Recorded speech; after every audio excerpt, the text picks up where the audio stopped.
Yes, I just discovered it. Okay. Yeah, it goes like Eze, Buze, look how far you got me, something like that. Uh, I think my taste buds are mm, being regenerated. it and happens. and that is because of just the appreciation of food that I have, I would not change what I do at the Yeah. moment. That if I could do any job in the world, I Mm-hmm. would be doing what I'm doing exactly right now. Okay. In my work so much that I'm willing to die on that. Even an individual is healthy, even the marriage or the relationship Becomes. is healthy, because many people say that marriage is difficult. And honestly, I used to say that as well, that Mm-hmm. marriage is difficult. And I realized that no, marriage is not difficult. Marriage is not difficult. The people in the marriage are who are difficult, because I'm reminded of the scripture that says that Jesus is the way. Because he's always the way. They will always make a way, even Really. where so many people love from a place of need. Yeah. It becomes who I am. And if it's who I am, I can love my husband forever. I'm married for 14 years. For 14 years. So, But like any other couple, we yeah. went through different phases and Mm-hmm. different stages. Like I said, we went through at least three of those stages. Yeah. If you were sitting here and you told me that you didn't go through one of those phases, then I think I'll just stop believing in whatever you're gonna say after Okay, that. so I ate it this week in a hotel, and I really enjoyed it. And I'm like, this is really good.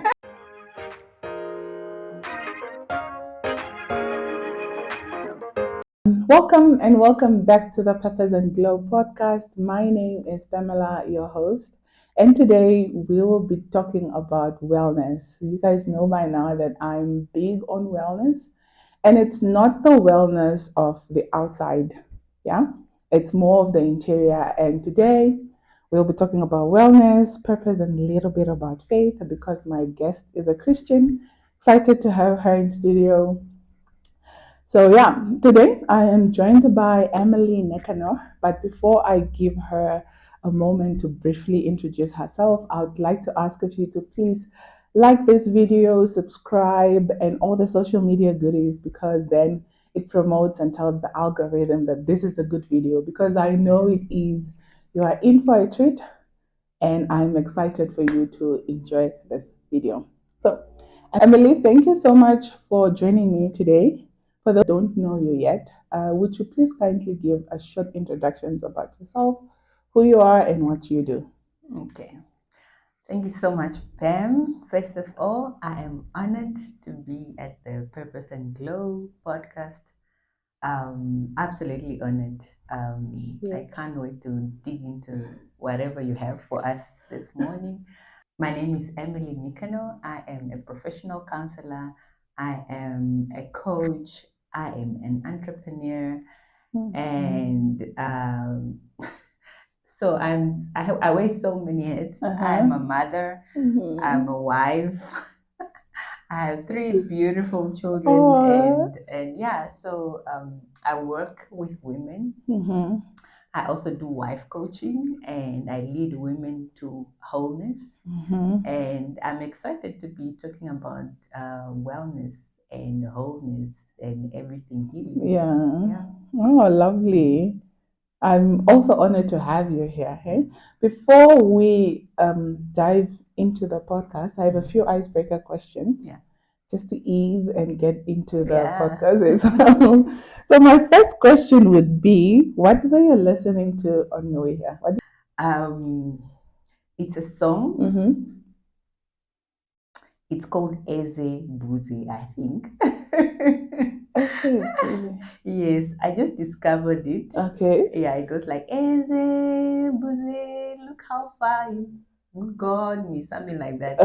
Uh, I don't know who I'll find out who it's yeah. from, but I just loved the song. I actually saw it on someone's timeline this Uh-huh. This morning, and okay. I played it. Oh, so it's like it's brand It's new. brand new, and I absolutely love it. So it just really spoke to me as I listened to it this morning. Yeah. Yeah. Do you usually do that, or you're like the type of person that would like has a playlist? Like if you know you get into the car, you Yes, I do have a playlist, but mostly, yeah, if I'm not listening to music, then I'm listening to either sermons or podcasts. Yeah. me. The other question would be, are you more into books or are you like a movie type of person?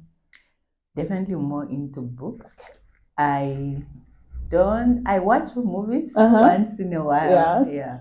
Yeah. But more with what's your favorite book? My current read at the moment, it's a Mm-hmm. book called From Freedom to Freedom. It's a book by Craig Hill, and it talks about how, as people, sometimes we think we get into relationships where where we're expecting other people to feed into us. Mm-hmm. And that is what a leech does, Yeah. A leech wants to feed on Yes.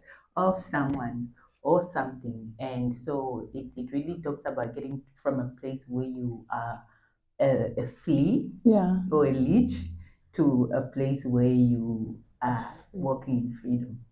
Interesting. Mm. Maybe I should look into it. Yeah. If you could eat only one thing for the rest of your life, what would it be and why? Wow, what would I eat for the rest of my life? Not just something that you love. Hmm. Probably maybe pineapples or Pineapple. like But pineapple is filling and it has water, it has everything. So maybe. yeah, it's what I like eating at the moment. But to be honest, I'm not really into food at the moment. Ah, I do love coffee. I have a newly developed love for for coffee coffee. at the moment, but food, I do have an appreciation for food, like truly like, but I don't have a specific favorite food, if I can put it like that. But I do have a deep appreciation for food. Every time I eat food, like I remember posting on my timeline the other time and saying that I think my taste buds are being regenerated. It and happens. and that is because of just the appreciation of food that I have, like everything I eat, I'm able to almost extract the flavors out of it and be able to taste, to enjoy the taste. And yeah, I don't know how to say I've explain never that, heard anyone describe but food like that. so not a specific type, but Uh-huh. I have an appreciation For for food food. in general. Yeah, But if you had only one, like I said, probably pineapple. maybe pineapple. Yeah, I ate it this week in a hotel, and I really enjoyed it. And I'm like, this is really good. My last icebreaker question would be, if you could have any job regardless of the pay or what it is, what would you do? Honestly, I Uh, would not change what I do at the yeah. moment. That if I could do any job in the world, I'd be doing what I'm doing exactly right now. Okay. Yeah, I love my work. I love um, taking a person from a place where they have like confusion, where they are experiencing pain, where they are unsure about life, about who they are, about the future, to a place where they have clarity, Yeah. not of purpose, of identity, where they are healed, where they know who they are. And for me, seeing that transformation of the person going from point A to point B, that gives me the ultimate satisfaction, and I would do it even without pay. Yeah. Yeah, so I would Lovely. change absolutely nothing. Nothing. Yeah, yeah. Lovely. Lovely indeed. Because then it just shows that you are doing what you are meant to do. You are not even thinking of any other job. I believe so. I believe so. And the impact that it has on people, I'm Yes, sure it's the yes. satisfaction I as well. believe in my work so much that I'm willing to die on that hill. Huh? You know what people say? and the impact that I am able to bring to the table. I believe in it so much. Yeah. That I'm willing to bet on what I bring to the table. What does a marriage counselor do? Okay.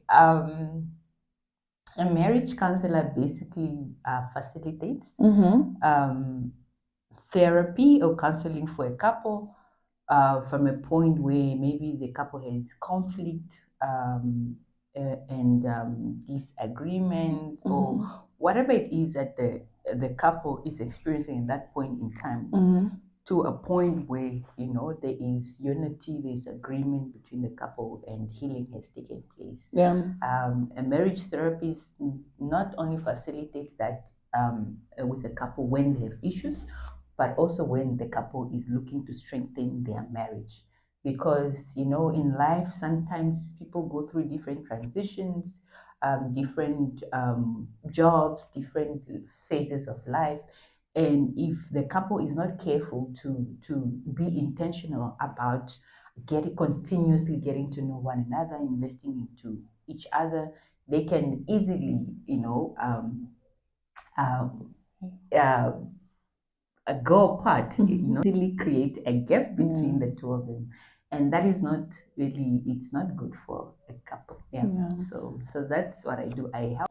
I like that you touched on the point of being individually okay so that you can both be well. That comes from a place of wellness. Yes. You have to be well as an individual, like you said, in order for you to be well in your marriage. Yes. I like that you touched on that. Yes. The other question before we continue, I want to ask, what made you want to become a marriage counselor? Because I say this because sometimes people get into careers because they see a need for something. Did you ever feel like there's a need for you? Did you see the gap or the need for you to become a marriage counselor, or did you just find yourself wanting to be a marriage counselor? Okay. So I just want to clarify a little bit there. I am a counselor in general. Okay. Yeah. Oh, Not so just it's not just marriage. No. Oh. Even though I have a big focus on that. Okay. Because you know what, marriage is not just about one person. Yeah. It's about two people, and then it's also about, suddenly it's about 5 people or 10 people. Yeah. Because when you exist as a couple in the marriage, you also bring children into a marriage. Yeah. And why I'm passionate about marriages is that when a couple breaks up or separates, it's not just about the couple, it's about the children. Yeah. And when I look at the children, I'm not looking at the child where they are, I'm looking at the individual in 10 years time, in 15 years time, the kind of individual they will be in the community, what they bring to it, how they'll contribute to humanity. So if that gets messed up as a child, if their wellness, if their mental well-being, if their emotional well-being gets disrupted, or their development gets disrupted at a young age, they will have some issues as an adult. So I look at it holistically, and that is why I'm passionate about marriages. But I'm also passionate about the individuals, because we already do have those children who have grown up to be adults, and now they're experiencing issues that they're not able to resolve by themselves. So is there space for those people? Yes, absolutely. So I look at, because when I go walk through a person through therapy, I look at the issue that they come in with, but for me, that is a symptom. And then we want to go from the symptom that they are displaying when they come into the therapy room to the root. To the root. Yes, because if you heal the root, then you heal the fruit. Because most of the time, the fruit only resembles how healthy the root is. So you want to be able to say, okay, let's look at something deeper. How did you grow up? How was your childhood? Can you tell me about your background? Can you tell me, even if someone comes in with, for example, let's say a husband comes in and he's an addict, or he has just cheated on his wife, and some of these are some of the things that society looks at and looks upon and says, almost cancels the people, for example. But when I look at the person, I don't just see the symptom. My question is, how did this person get here? And then we go to the root. So yeah, that is what I do. Interesting. Yes. So you saw the need for that, then you're like, Probably I started counseling actually about in 2012. That is about 13 years ago. I was doing lay counseling through our church actually. What's lay counseling? Someone who is not something they studied. Oh, But okay. it's Okay. but it's a passion, and so Yeah. So it was through the church, and I was a premarital counselor. My husband and I were counseling couples. Yeah. So then I remember we had a client, a couple who came in for counseling. They had an issue that they were dealing with, and the issue really broke my heart. But it got me to a place where I felt like I wasn't able to help the couple. But not just that, it also impacted me in a sense that I think I even fell into a mini depression mode, maybe for like the next 2 weeks. What now later I would come to learn that what happened is transference, where emotions of the couple transfer over to you. Yeah. So then in that moment, I realized that if I want to be a competent therapist or counselor, I need to be able to have not just the experience but also the knowledge. And so then I went to study. I did community counseling, and then I also did counseling supervision later on. Counseling supervision is really being able to supervise, let's say, other therapists, because even the therapists need a therapist. Yeah, that's what I'm thinking. Interesting. Yeah. So that is how I got into it really, and also it was for myself because I had inner conflict. I remember 2017 having just inner conflict within my. Let's say maybe I'm sitting with you, and then we talk about something, and then I answer you, and then 5 minutes later I'm like, why did I say that? Yeah. Why didn't I say this? Or maybe I shouldn't have said it, but maybe I heard them, maybe I stuff like this. So there was always like a conflict within me. So I'm like, no, I need to discover who am I, and to heal those parts of me. Obviously, no one grows up unscathed. Even if you grew up in the best of environments or comes from the best of homes. So I also had to work through those issues. And then so I did it first for myself, but then it developed into a passion and a career that I'm offering to others. Beautiful. Yeah. Well said. And what is the most misconception about your work? People, I think, have a tendency to be more into coaching now. Okay. Not so much counseling. I What's don't know the why. difference between coaching and I think the difference between coaching and counseling. Counseling is more therapeutic and reflective, and then coaching is more action oriented and strategic. Yeah. So counselors There don't. is also a place where both of them blend and meet, obviously, and that's why counselors can be. But there is a difference between counseling and coaching. You don't go to a coach when you have emotional pain that you want to. Yeah, you go to a counselor, and then you don't go to a counselor when what you're looking for is someone to maybe you have a goal that you want to achieve, like a strategic goal that you want to achieve. Basically, somebody to help you push, or not push, but just to carry you through something, to get to the goal that you want. So maybe let's say the counselors do the groundwork, the emotional groundwork, and then when the person is now stable and they have clarity of thought, then they go then to the coach who can help them to shoot off or something. Yeah. If I can put it like that. I want you to help me. I think it was weeks back I was listening, was it a TikTok? They're talking about phrases in a marriage. Would you please share that with us again? Okay, so Because I think you explained it so beautiful. okay, I hope I can explain it as beautiful actually as I did then. So the thing is, you went to school to study. Whatever degree that you have, the qualification that you had, you went to school and you studied, and you made sure that you passed and graduated in that. Yes.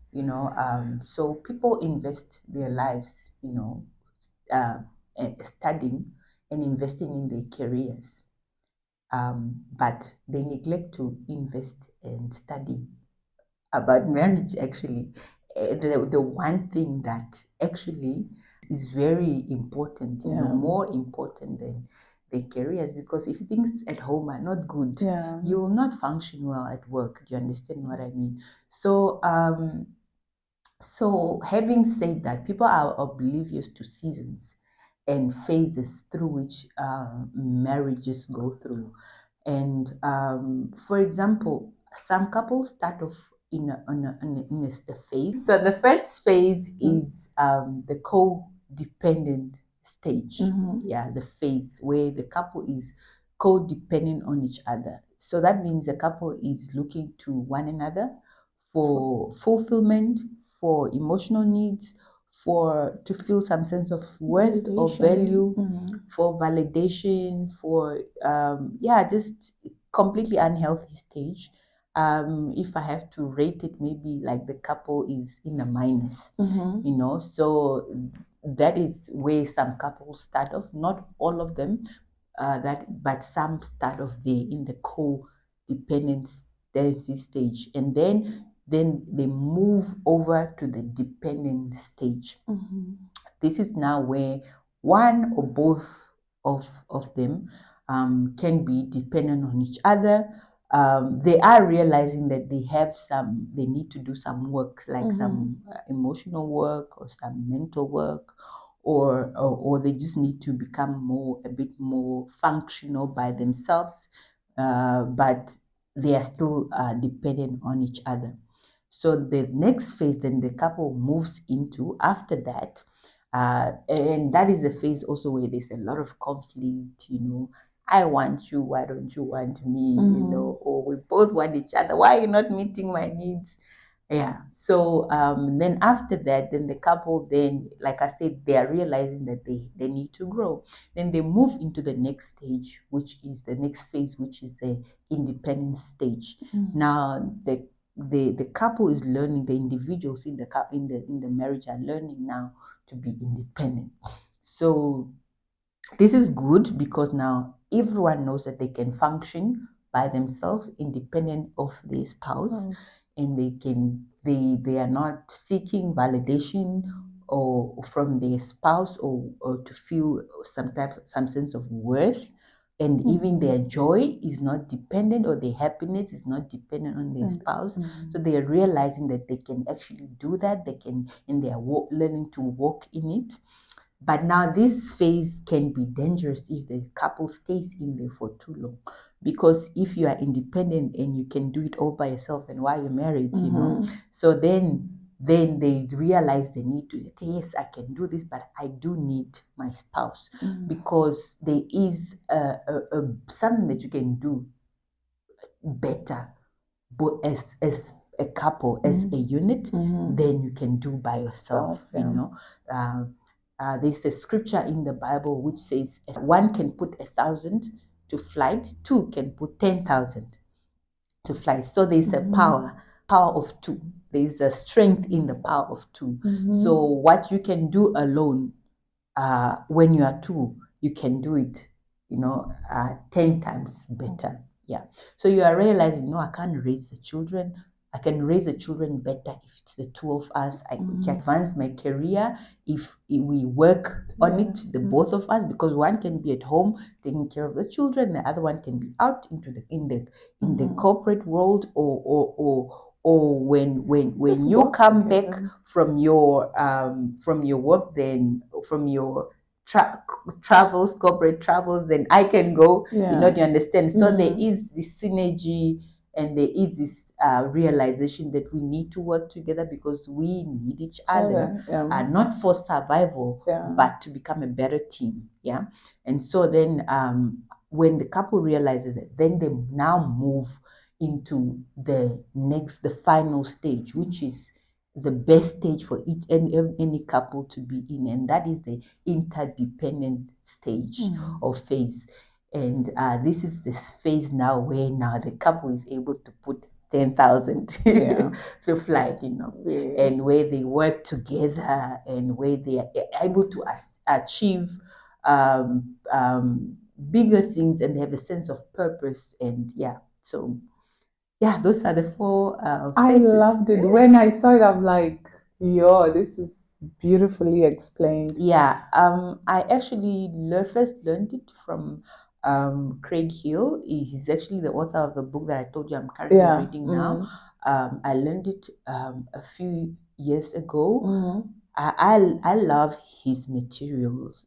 He has really helped me to grow. He's got a ministry worldwide, and I've done a lot of work with him.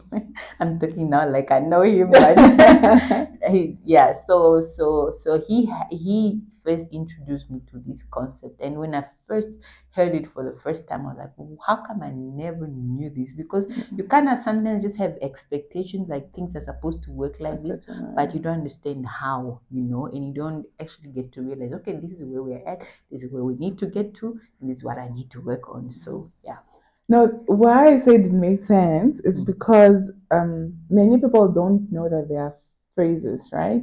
And then when they find themselves in situations, they're like, you know what, I'm done. Yes. Or I cannot do this anymore. Not understanding that there are phrases in a marriage, just like there are stages in life. Yes. So yes, these phases are important to understand because sometimes you think that, like in the video that you watch, I start off saying there are phases that a couple goes through and not every phase feels like love. So the couple might be caught up in a phase and they think that the love has dried out and don't love each other anymore and things are not working, but they're just going through a phase. So what perhaps the couple need is a little bit of introspection and reflection on self. And why I'm emphasizing on self is because many times couples in the marriage, the problem is always with the other person and never with themselves. And the biggest work that you can ever do is a work on the inside. When you really, really start to do the internal work, because I believe that the greatest enemy against any individual is the enemy within. If you can defeat the enemy within, you can defeat anything else. Because from there, I was like, you know what? I should get Emily into the podcast. Okay, that's amazing. Really, I was like, beautiful. Because you explained it so well and it made a lot of sense. And I want people to know about that. And you're busy talking about how people they get into this phase and then they feel like they want to break up or separate. The thing is, why I'm passionate once again about marriages and really bringing information and understanding to couples is because I have seen couples, friends, not one, but more than one, more than many, who separate and divorce. And I myself have been in a situation where I thought that things are really difficult in this season. And I realized that it's really a lack of knowledge sometimes that is lacking from the season where you're in. Your inability to understand the season that you're in, that or just the lack of knowledge. Really, there's a scripture that says my people perish because of a lack of knowledge. What you don't know, people say what you don't know will not kill you, but it can actually kill you. So I want to be able to bring information, and not just information that fills up in your head, but information that's able to transform people's hearts. So people don't always separate or divorce because they want to, but it's because they are in an emotionally charged and volatile. They find themselves in the emotionally charged and volatile season or situation, and they just feel like they can't keep going, or they won't make it. Yeah. They feel like they need to breathe, or otherwise they will die. Literally, Yes. sometimes that is how they feel. Like they don't necessarily want divorce, but they just want things to be fixed. And Yeah. if things can't be fixed, then they want to save themselves. Mm-hmm. Yeah, because what would you choose if you had to choose between dying and saving yourself? What would you do? You would save yourself. Yeah. So most people go out of marriage having a need to save themselves, because they feel like they're drowning, or they're dying, or they can't breathe, or or maybe they feel they are under some emotional abuse or psychological abuse. And if we had more time, I'll be able to tell you how you can really overcome all of that, but now my concept, I bring forth a concept which says that you can There is go a through. way out. There is a way out. Divorce is not the only solution. It's not the only solution. And many times they feel like there is no way out, but because they are looking at, like, like maybe it's me and you. We are in this room and there's no window. It's just a wall everywhere. What will you do? You feel like there's no way out. And my message is there's a way out.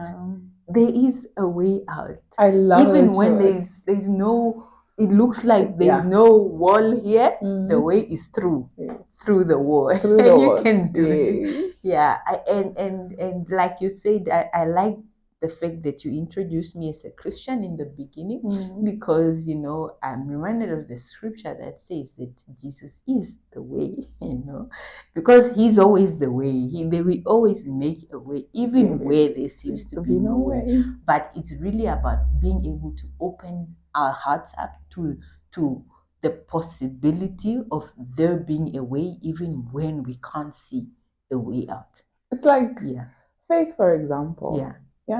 Faith is to believe in something that we can't see, just like the walls that you're talking about. There seems to be no way, but faith does that. The thing with faith is that, let me just give an example. For example, you and I know that we are surviving, we are living because we are breathing oxygen. The oxygen is something that is true, might not be physically tangible, but we know we are breathing oxygen, and we know is what's keeping us alive. And we believe in that oxygen. In the same way that we also believe in gravity. We believe and we know that if we throw something up, it will come down because of the law of gravity, But somehow, when it comes to faith, we don't have enough faith to believe in faith. That faith actually works and it exists, and there is a God, who can rescue, who can heal, who can who can make a way where there is no way. Yes. So that is what faith is. Love it. I honestly love it, because you could never stress enough, and just bring awareness that there is hope. Just bring awareness that there is a way out to whatever thing that we're going through. You know what, Pam? I really, have an understanding where I've come to understand every single person that I meet, but to understand them from where I find them. Because of the understanding of how every person is made up of. We always want to look different, to stand out, to be, unique. Yes, we are. All of us are created uniquely. In fact, it's even shown through our fingerprints. My fingerprint is not different. It's the only one out of the 7 billion people in the world. We are now 8 billion, right? Or in the world. My fingerprint is unique to all the other people in the world. But we have this standard, uniquely way that we have been created. Mhm. Every human being was created exactly the same way, with the same value, Mhm. with the same uh, thread, like the thread of God that ran through all of us. Yeah. So now the problem with people, and even when it comes to marital conflict, relational conflict, even conflict with others, the conflict primarily is because many people want to feel like they belong. Mhm. They want to feel that they're valued, and they want to feel that they're loved. That is the three things that many people fight about. Mhm. I can be fighting with you about food, or with the fact that many parents said something to me and I'm upset about what you say to me. But on top of that, under that, my fight is really because what you said made me feel devalued. Mhm. Now, when I understand that I was born with inherent value, Mhm. when I came out of my mother's womb, I am already valuable. Yeah. There is nothing that you, Pam, will say to me that will make me feel unworthy. Yeah. But that comes with the understanding that I'm already, as a standard, Mhm. valuable. Yeah. And as a standard, I'm created with value. And that doesn't just apply to me, it applies to every human being. Now, when a person comes to that understanding Mhm. that they are inherently valuable, and their value doesn't come from what they do, it doesn't come from their background, because some people grow up, let's say, in a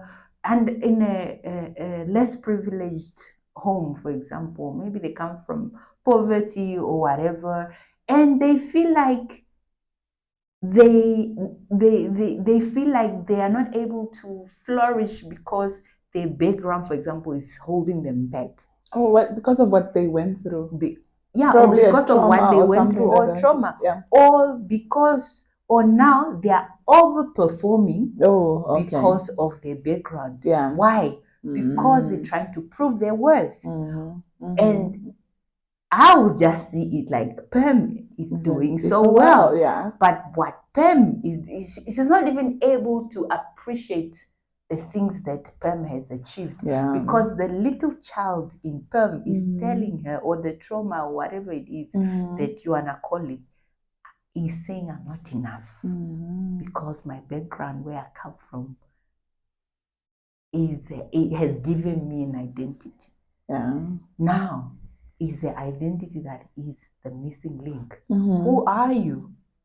Because who you are will define how you walk in this world. Yeah. So that is the work that I do, to bring people to a place where they know this is who I am, and no one can take it away from me, because no one has given it to me. And that is their identity. They have created value. Yeah. Now that we spoke about the phrases, right? Going back to the phrases, I just want to I want to ask, what are some practical ways, maybe two practical ways one could do so that they can come to first work on themselves, perhaps, or just understand at the phrase that they are in? What are some practical ways one could do to bring in their daily lives as well? Am I clear? Yes, practical things that people can Two, do. just two. I know there are probably 1,000 of them, but just two or one, the main one. Okay. First of all, when you wake up in the morning, tell yourself that you are loved. Tell yourself that you are enough. Just remind yourself, because you are loved and you are enough. And I know you are thinking about phrases, but I want to touch on that a little bit also. Because many people, like I said, they fight for love, especially in marriage. People are fighting to be loved, not knowing that they're already loved. And they're loved by God, and God's love is like the greatest. You cannot even compare to a spousal love. But that is when people come to know that they actually created, they're not just loved, but they are loved, because they're created by love. Because God is love. So when you know the very fabric that you are created from is love, and then you'll be able to walk in that love. And therefore, when you are loved, are you really going to seek out love? When you receive love, is because love is even drawn to you because that is who you are and what you are. Yeah. And whatever love you get from people is only a bonus, an add-on. And obviously within a couple and a wife, yes, there should be, that it's called it's not agape love, but what is that romantic love? There are different types of love. Yes. There's a lot that I need to learn. There are different types of love. There is agape love, there's filial love, there is, I don't know why it has flown out of my head. So, and again, we'll come back to your question. Again, I think that I think society, the way they view love is, that is what is actually getting a lot of people into trouble, because You can say the that again. definition of love has been so perverted and so taken out of its original meaning and context that, I mean, you can say I can say I love my husband in the same breath that I can say I love chocolate. Do you understand? Like how it's just people don't actually know what love is anymore. And by the way, What is love love? is a person. What is love? Love is a person. What do you mean by love is a person? God is love. Yes, I understand. But okay, maybe I want to. How do I ask this? Okay, so let me tell you, there's a scripture in the Bible in 1 Corinthians 13. Everyone loves to use that scripture. It talks about how love is kind, love is patient, it does not envy, it is not boastful. And then it continues to say, love never fails. It always believes, it always perseveres, it always trusts. So many people love using that scripture, and I'm like, do you understand what you're saying? Do you understand what you're saying? Do you understand the implication of this scripture? Yeah. When the scripture says that love is patient, what implication does that has on me? If I'm saying that I'm in a relationship and I'm supposed to display love in this relationship, and now it says that love is patient, what does that look for me? How do you practice patience, for example? Love always forgives, for example. What does forgiveness look like? And for me, in order to love to that extent, I believe you have to embody that love. In order to have that kind of patience, in order to have that kind of perseverance, in order to have that kind of trust, that kind of belief, you have to embody love. Love cannot be something that you do, because people say they love you because of what they do. Yeah. You love your husband because of what for you, loving your husband is doing something, for example. But it's for me, if love is things or something that we do, it's unsustainable. Because if I love my husband because of what I do, one day I'll get tired of doing what I do. If my way of loving him is to keep doing. But if I love him because I am love, because I embody love, I don't go out of who I am to do or to love, but I love him from my rested state, which is love. So it becomes who I am. And if it's who I am, I can love my husband forever because I don't go out of that to love, to do something. Do you understand? Because anything that you do, at some point you're gonna get tired and you want to rest or you get burned out or whatever. So many people in relationships are under pressure to love their spouses. By that I mean because of the whole they say they love, but it's more of a control thing. Or It's rather coming from than an emotional point of view. yeah, but also when they understand love is like, why do you love your spouse? I love them because of what they do for me. I love them because of how they make me feel. I love them because of, do you understand? So many people say that they love, but it's more need-based love or even a fear-based love. They need this person so much they even fear the person leaving them. Do you understand? And they equate that to I love him so much. Never looked at it like that. So many people love from a place of need. Yeah. And not necessarily like it's not a freedom based love. Yeah. From where I love you just because. Yeah. Interesting. Have you, I'm not sure if I can ask, from a personal point of view, ever felt like you were in one of the phrases that you spoke about, the phases? The phases. Yes, definitely. I think I And was in at least 3 out of the 4. And what did you do to overcome? I had to work on myself. Okay. We both had to work on ourselves. Yes. Yeah, I had to work on myself. I had to come to a point where. Sorry, before that, can I ask how long are you married for?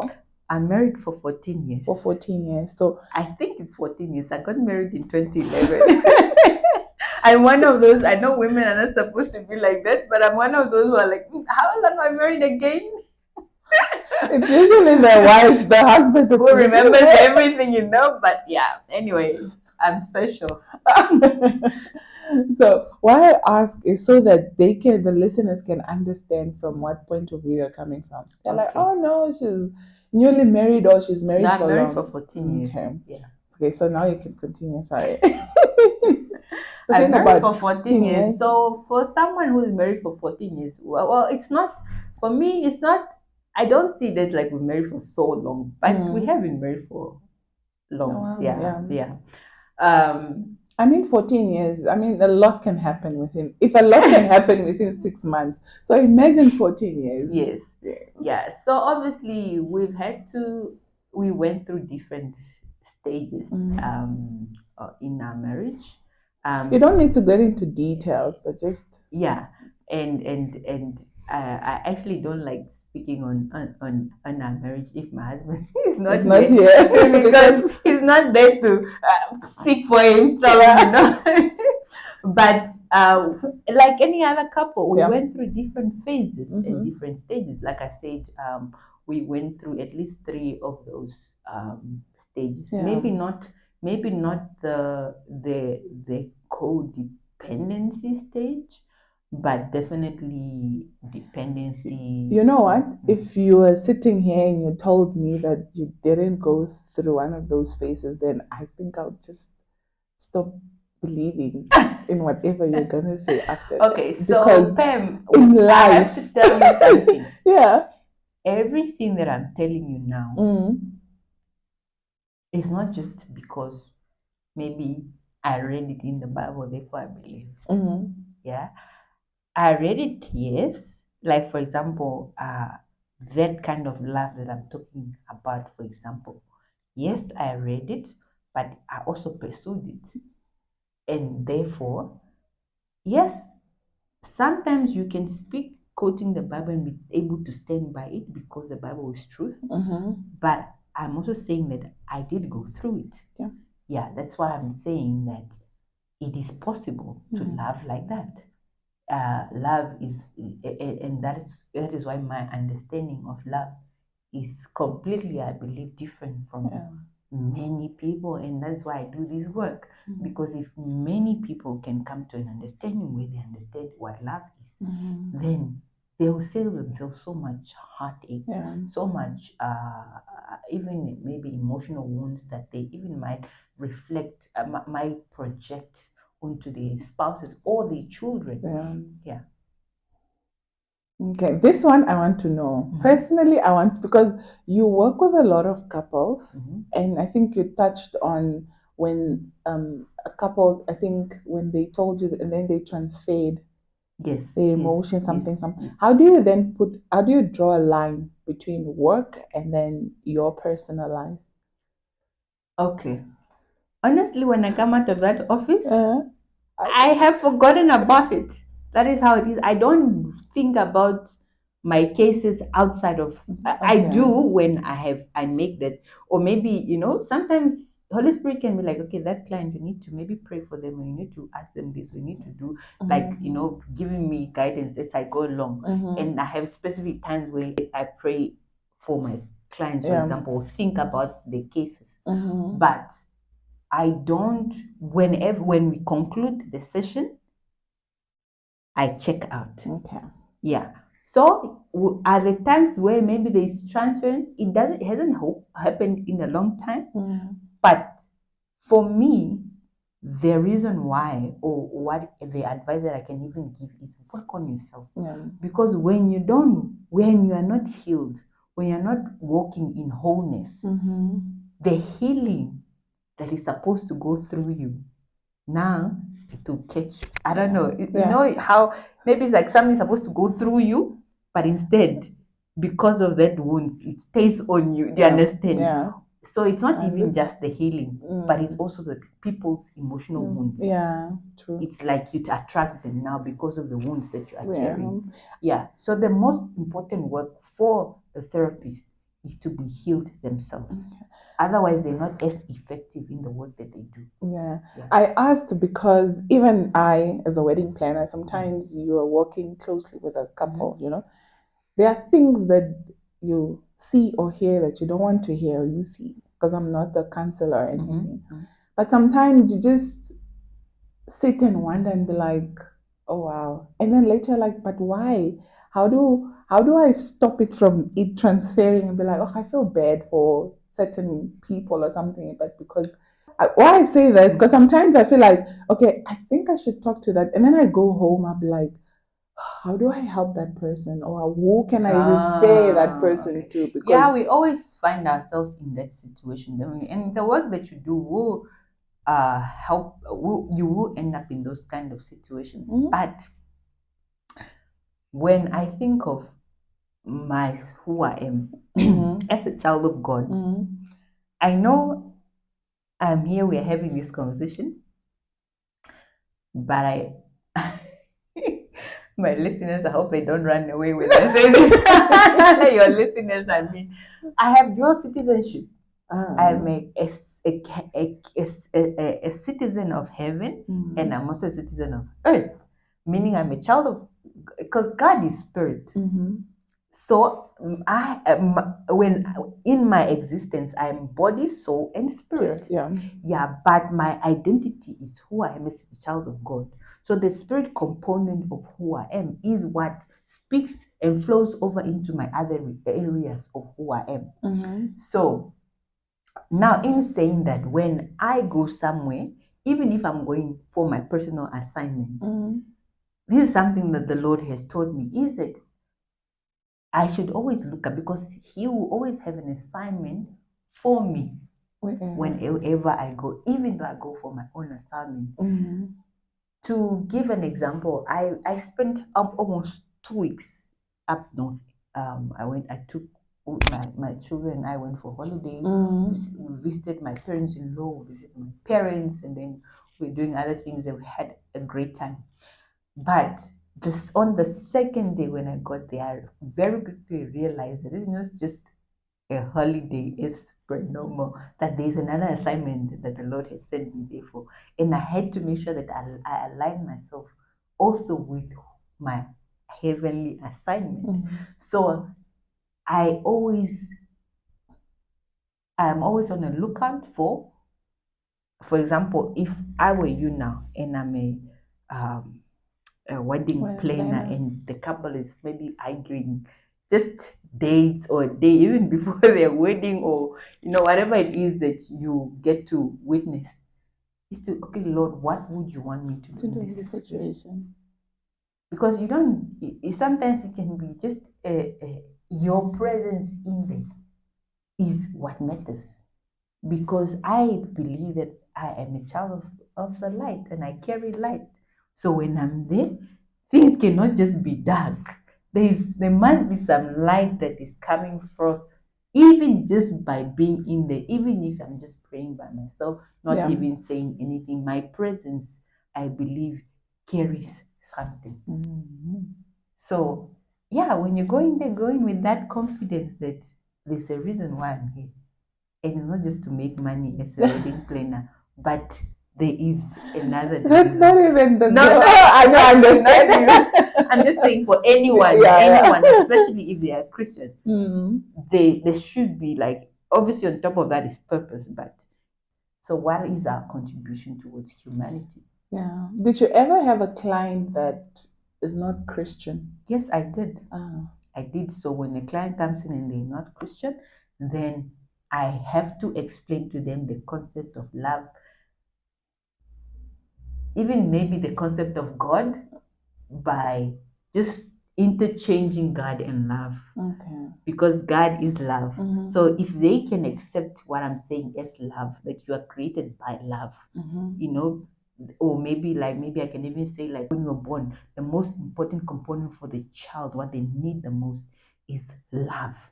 That is what sets that, what secures them, what makes them able to identify what is safe, what is not, and just gives them that security and confidence to to grow up. Mhm. And so instead of saying love, for example, I interchange it with love. They're both true, but then I just change the language into what they're able to To understand. understand, Yes. yeah. That's why I ask, because it's then how do you then you just explain It's not it. very easy, Yeah. because Do you then not talk it's not about just God a at all? concept. Okay. It's a life lived. You understand? So it's not just like, oh, let me tell you about the concept of God and let me tell you about the concept of, understand. It is who I am. It's enmeshed. You understand? Yeah. So being able to, let's say, separate that part is not easy. Mm. But I can use a strategy where I am able to still be able to facilitate healing for a client in a way that they're able to receive it. Mm. No. I think why I asked is because then won't they prefer not to go to somebody who identify themselves? Yes, most of the Okay. clients know that I'm Christian. Okay. So why come to a Christian therapist If if you you know, know that okay. you are against that? Okay. And I don't mind that there's other amazing secular therapists that they can go to. So everyone goes somewhere and they are helped. Yeah. True. And that's what matters. And that's what matters, to Yes. get the help that is Yes. needed. Yeah. Love it. I honestly love just spending time with you, Emily. I just want to ask, what's the best advice you've ever received? The best advice that I've ever received actually really saved me. Mm-hmm. And my mentor once said to me that don't stop serving God, Mm-hmm. no matter how tough things get. Yeah. So it doesn't matter what That's season deep. I find myself in. Because sometimes you can even, how like you wake up and you don't even feel like praying, or you don't feel like, but that's just a feeling. Yeah, I was Understand? about to say. Yeah. So don't stop serving God no matter where you find yourself. That's deep. Because sometimes things like guilt, things like shame, things like and most of the time people are burdened by, oh, what do people say, what do people think, what do and those are the things that stop them and prevent them from actually Serving God. serving God. God is not interested, I mean, he's not surprised about every other broken part of you. He's just interested in your heart so he can fix you up and restore you back to himself. That's how much he loves us. We belong to Him because He created us and He wants us to be restored back to Him. All the other things don't matter to Him, but we make them matter so much more than us being reconciled back to Him. Beautiful. You should listen to your advice, to your mentor. I agree with that. Like, I love it, and I'm like, I'm for it because it's beautiful. Don't Yeah. stop serving God Yeah. no matter what. Yes. Okay. I think that's it for now. So I just would like to ask you again, Emily, thank you so much for your time and pouring out your heart. It was lovely hearing back from you. But in case there's somebody that wants to reach out to you, how do they reach out to you? And I'm sure by the time we're gonna post this, I understand you have an event upcoming soon, but I'm sure there are more others. So maybe we could just Okay. get into that. So I do have a platform which is called When Women Heal. It's a platform that I have created to facilitate. It's actually we do seminars where we facilitate healing for women. It's conferences, and so that's the event that you're talking about. The next one, that one you're talking about, is taking place on the 26th of July. That's in Swakopmund.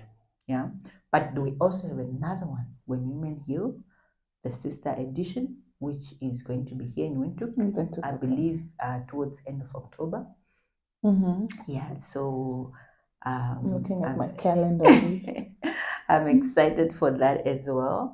And people can also reach me through my either Instagram or maybe Facebook or wherever you find me. I'm also on TikTok.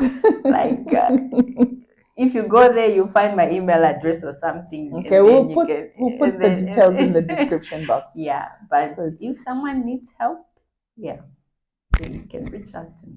So, with that said, I would like to thank you so much for tuning in or making time to listen to the conversation that I had with Emily. I'm sure it has blessed a lot of people, helped a lot of people, or just brought awareness to whatever situation that you are going through. Please don't forget to give us a review. Stay rooted in purpose and stay glowing. Bye bye.